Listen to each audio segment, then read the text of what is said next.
राष्ट्रवादी काँग्रेस पक्ष शरदचंद्र पवार सावर्डे विभागाच्या वतीने डेरवण येथे आयोजित करण्यात आलेल्या नांगरणी स्पर्धेला उत्स्फूर्त प्रतिसाद मिळालाय।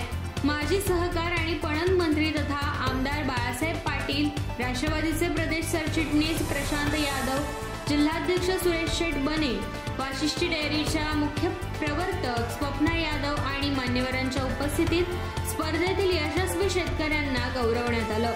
गावठी गटात 63 जोड्या आणि घाटी गटात 36 स्पर्धक सहभागी झाले होते। या दोन्ही गटातील पहिल्या 10 क्रमांकांना अनुक्रमे 15,001 रुपये, 10,001 रुपये, 7,001 रुपये, 5,001 रुपये, 3,001 रुपये आणि पुढील 5 क्रमांकांना 2,501 रुपये अशी रोख पारितोषिके, आकर्षक चषक आणि सन्मान चिन्ह देऊन गौरवण्यात आले। यावेळी माजी सहकार मंत्री बाळासाहेब पाटील, प्रदेश सरचिटणीस प्रशांत यादव, स्वप्ना यादव यांच्या हस्ते राष्ट्रीय स्तरावरील धावपटू स्वराज जोशी याचा देखील सन्मान करण्यात आला।